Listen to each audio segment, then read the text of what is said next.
Friends, आज की इस क्लास में हम लोग क्रैमर रूल को समझेंगे और क्रैमर रूल को हम एक क्वेश्चन की हेल्प से समझेंगे। ये क्वेश्चन आपकी स्क्रीन पे है। अगर आप इस क्वेश्चन को ध्यान से देखोगे तो आपको इस क्वेश्चन में दिया है कि ये तीन इक्वेशंस हैं and you will have to solve these equations with the help of Cramer's rule. Basically यहाँ पर आपको इस क्वेश्चन में एक्स वाई और जेड की वैल्यू निकालनी है क्रैमर रूल को यूज करके। तो पहली इंपॉर्टेंट बात, ये जो टॉपिक है Cramer rule, it is related to matrix and determinant. तो इस क्वेश्चन को समझने के लिए आपको बेसिक मैट्रिक्स आनी चाहिए, यानी मैट्रिक्स का एक बेसिक पता होना चाहिए। अगर आपको मैट्रिक्स का बेसिक पता है तो फिर बहुत ही अच्छी बात है, आप इस क्वेश्चन को बहुत इजीली समझ लोगे। बट अगर कुछ ऐसे स्टूडेंट्स हैं जो पहली बार क्रैमर रूल को देख रहे हैं, जिन्होंने कभी मैट्रिक्स नहीं पढ़ी है, तो आप एक काम कीजिएगा, इस वीडियो को फिलहाल बंद कर दीजिएगा। इस वीडियो के जस्ट बाद आपको प्लेलिस्ट में एक वीडियो मिलेगी जिसमें मैट्रिक्स का बेसिक है, पहले उसको देख लीजिएगा, अदरवाइज ये समझ में नहीं आएगी। तो आप क्या करना, सबसे पहले तो ये जो इक्वेशंस दी हैं, जब एग्जाम देने जाओगे तो आंसर शीट में इक्वेशंस को लिखना। मैं नहीं लिख रहा हूं क्योंकि मेरे पास ना इतना बड़ा व्हाइट बोर्ड नहीं है, मुझे बाद में रफ करनी पड़ती है, जगह कम पड़ती है। तो आपको क्या करना है, ये जो तीन इक्वेशंस दी गई हैं इनके लेफ्ट हैंड साइड को देखिएगा। लेफ्ट हैंड साइड को देखोगे, पहली इक्वेशन के लेफ्ट हैंड साइड को देखो, x का कोफिशिएंट क्या है, 1। कोफिशिएंट का मतलब होता है वेरिएबल, x y z के साथ जो वैल्यू होती है उसको कोफिशिएंट कहते हैं। तो x के साथ 1 है और आपका जो y है y के साथ 2 है और z के साथ 3 है। दूसरी इक्वेशन की लेफ्ट हैंड साइड में x के साथ 2 है, y के साथ 4 है, z के साथ 1 है। जब कुछ भी नहीं होता तो 1 होता है। और थर्ड इक्वेशन के लेफ्ट हैंड साइड में x के साथ 3 है, y के साथ 2 है, z के साथ 9 है। एक ही मैट्रिक्स बन गई है। इसके बाद राइट हैंड साइड पे कुछ वैल्यू हैं, उनको यूज करके हम दूसरी मैट्रिक्स बनाएंगे जिसको मैं नाम देता हूं फिलहाल b, ठीक है। और राइट हैंड साइड की वैल्यू है 6, 7 एंड 14। तो इनकी हेल्प से हमारी दूसरी मैट्रिक्स बन गई है। मैं इसको थोड़ा नीचे लिख देता हूं कुछ इस तरह से, 6, 7 एंड 14, ठीक है। अब क्रैमर रूल से इस क्वेश्चन को सॉल्व करने के लिए हमें क्या करना पड़ेगा, हमें इस मैट्रिक्स का डिटरमिनेंट निकालना पड़ेगा। देखिए, ये जो साइन है ये मैट्रिक्स का है, हम इसे डिटरमिनेंट में चेंज करेंगे। जब डिटरमिनेंट में चेंज करेंगे तो ए के ऊपर ये साइन आएगा और ये किस चीज का साइन है, डिटरमिनेंट का। ऐसे ही यहाँ पे भी डिटरमिनेंट का साइन आएगा, 1 2 3 2 4 1 और 3 2 और 9, ठीक है। अब हमें क्या करना है, हमें इसको सॉल्व करना है। इसको सॉल्व करने का क्या तरीका होता है, बहुत ही सिंपल तरीका है। इसको सॉल्व करने के लिए आपको फर्स्ट रो पे ध्यान देना है। किस पे ध्यान देना है, फर्स्ट रो पे। Very good. फर्स्ट रो क्या है, हाँ पता है, आप सब जानते हो, ये है फर्स्ट रो। आपको सिर्फ इस फर्स्ट रो को देखना है, फर्स्ट रो पे पूरा फोकस करो। और जब आप फर्स्ट रो पे फोकस करोगे तो तीन वैल्यू है इसमें, फर्स्ट सेकंड थर्ड। अब इन एक एक वैल्यू पे फोकस करेंगे। सबसे पहले हम पूरा फोकस करेंगे 1 के ऊपर। आप सिर्फ 1 को देखो, आपके लिए कुछ नहीं है। कौन से वाले 1 को, इस वाले 1 को, ये 1, ये आ गया। इसके बाद एक ब्रैकेट बनाओ।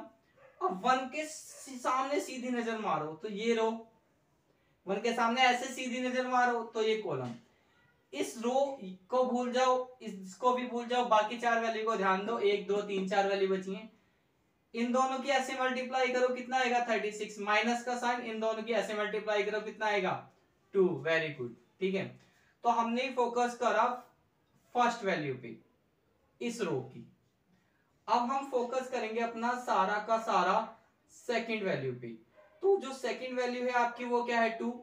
तो 2 के सामने सीधी ऐसे नजर मारो, ये वाला रो आ गया। ये रो 2 के सामने, फिर ऐसे नजर मारो 2 के सामने तो ये।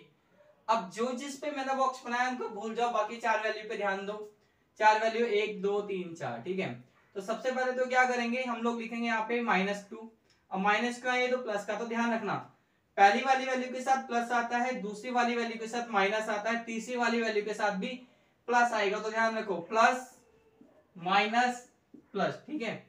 तो चार वैल्यू थी, 1 2 3 4, चार वैल्यू पे ध्यान दो। 2 की मल्टीप्लाई करो 9 में, कितना आएगा, 18, बहुत अच्छे। 3 की मल्टीप्लाई करो माइनस करके 1 में, तो कितना आएगा, 3, बहुत बढ़िया। इसके बाद हम लोगों ने क्या करा, हम लोगों ने फर्स्ट वैल्यू पे ध्यान दिया, सेकंड वैल्यू पे ध्यान दिया। अब आपको सारा का सारा ध्यान देना है कौन सी वैल्यू पे, थर्ड वैल्यू पे। तो थर्ड वैल्यू प्लस की आएगी, पहली वैल्यू प्लस की आती है, दूसरी माइनस की आती है, तीसरी भी प्लस की आती है। तो इस वैल्यू को ध्यान दो, इसके सामने वाला रो ये है, इसके सामने वाला कॉलम ये है, बाकी चार वैल्यू बची 1 2 3 4। क्या करेंगे, इन दोनों की ऐसे मल्टीप्लाई करेंगे, कितना आएगा 4, वेरी गुड। फिर क्या करेंगे, इन दोनों की मल्टीप्लाई करेंगे माइनस करके, कितना आएगा 12। अब कुछ नहीं करना, बच्चों का काम है 36 में से 2 को सब्ट्रैक्ट करो, 34 बचेगा। उसके बाद इसमें से इसको सब्ट्रैक्ट करो, 16 बचेगा, सॉरी 15 बचेगा। उसके बाद इसमें से इसको सब्ट्रैक्ट करो, -8 बचेगा। मैं पानी पी के आता हूं, तब तक इसको सोल्व कर लो। अब देखो इसको सोल्व करते हैं, ये हो गया 34, इसकी मल्टीप्लाई करो 30 और इसकी मल्टीप्लाई करो तो ये हो गया आपका 24, ठीक है। ये हो गया आपका 34, इन दोनों को ऐड कर लो आप, ये हो जाएगा आपका 54। 54 में से इसको अगर आप सब्ट्रैक्ट करोगे तो कितना आएगा, माइनस का 20 आएगा। तो देखिए डिटरमिनेंट ऑफ ए हम निकाल चुके हैं और इसकी वैल्यू -20 आ गई है। एक बात और, ये डिटरमिनेंट जो हम लोगों ने निकाला है, ए के ऊपर ही डिटरमिनेंट का साइन है, चाहो तो आप इसको ऐसे भी लिख सकते हो, ठीक है। अब हम एक डिटरमिनेंट और निकालेंगे और इसके नीचे ऐसे 1 लिख देंगे। वो डिटरमिनेंट क्या होगा, पहले तो ये देख लीजिए, हम लोगों ने पहला जो डिटरमिनेंट निकाला था वो ये निकाला था, ये है ना। अब क्या करेंगे, इसमें जो पहला कॉलम है इसको हम लोग हटा देंगे और पहले कॉलम को जो हटाएंगे तो उसकी जगह ये वाली वैल्यू डालेंगे 6 7 14 और अब हम इसको सॉल्व करेंगे। तो इसकी कैसे सॉल्व करेंगे, मैंने पहले ही बताया था आपको। आपका पूरा का पूरा फोकस इस फर्स्ट रो पे होना चाहिए। फर्स्ट रो में 3 वैल्यू है, एक एक वैल्यू को देखना, पहले पहली वाली वैल्यू को देखना, पहली वाली वैल्यू के सामने जो रो है, ये रो है 6, पहली वैल्यू है 6, इसके सामने ये रो, ये कॉलम, इनको आप इग्नोर कर दो, बाकी चार वैल्यू को देखो, बाकी चार वैल्यू ये बची। 4 की मल्टीप्लाई यहां कर लो 36 हो जाएगा, इसकी मल्टीप्लाई यहां पर कर लो, ये 2 हो जाएगा, ठीक है। फिर क्या करेंगे, दूसरी वैल्यू को लेंगे, उसके आगे माइनस का साइन लगाएंगे। मैंने पहले भी बताया था, पहली वैल्यू के सामने साथ प्लस आता है, दूसरी के साथ माइनस और तीसरी के साथ आता है अगेन प्लस। तो पहली वाली वैल्यू का काम खत्म हो गया है। अब हम फोकस करते हैं दूसरी वाली वैल्यू पे। जो दूसरी वैल्यू है वो है -2, ठीक है। तो अब -2 के सामने अगर आप देखोगे कौन सा रो है, ये रो है, और -2 के सामने कौन सा कॉलम है, ये कॉलम है। बाकी चार वैल्यू को ध्यान से देखना, 7 1 14 और 9। 7 की मल्टीप्लाई आप करोगे 9 में तो कितना आएगा 63। 14 की मल्टीप्लाई आप करोगे 1 में तो कितना आएगा 14 आएगा। इसके बाद सेकंड वैल्यू का भी काम खत्म हो गया है। अब हमें जो देखनी है वो देखनी है थर्ड वैल्यू। तो थर्ड वैल्यू के सामने अगर आप देखोगे तो ये रो है, ये कॉलम है, ये वैल्यू भी खत्म हो जाएंगी, बाकी चार वैल्यू बची 1 2 3 4। इसमें क्या करेंगे, इनकी मल्टीप्लाई यहां करेंगे, पहले 3 लिख लेंगे। 7 की मल्टीप्लाई 2 में करोगे तो 14 आएगा, इसके बाद 14 की मल्टीप्लाई 4 में करोगे तो 56 आएगा। अब क्या करना है, सिंपली इसको सॉल्व करेंगे, ये तो ये 34 हो जाएगा, ये आपका 49 हो जाएगा और ये हो जाएगा आपका -2 और 42, ठीक है। अब सिंपली इनकी मल्टीप्लाई करते हैं, सॉल्व करके आंसर निकालो क्या आएगा। आप भी करो, मैं भी करता हूं। देखिए इसका आंसर ना, मैंने क्योंकि क्वेश्चन काफी बार सॉल्व कर रखा है पहले, तो इसका आंसर आगे सॉल्व करोगे तो इसका आंसर भी -20 ही आएगा, देख लो। इसकी मल्टीप्लाई करो कितना आएगा 204, इसकी मल्टीप्लाई करो कितना आएगा 98, इसकी मल्टीप्लाई कर लो, ये आ गया। अब 204, ये दोनों माइनस माइनस के हैं तो इनको ऐड कर दो, ये कितना हो जाएगा आपका, ये हो जाएगा आपका 224। इसमें इसको सब्ट्रैक्ट करो, कितना बचा -20 बचा। तो हमारे पास ही डेल्टा की वैल्यू -20 आई थी, हमारे पास डेल्टा 1 भी कितना आ गया है -20 आ गया, ठीक है। अब हमें क्या करना है, अब हम लोग निकालेंगे डेल्टा 2। डेल्टा 2 कैसे निकालेंगे समझते हैं। देखिए सबसे पहला डिटरमिनेंट हमारा ये था,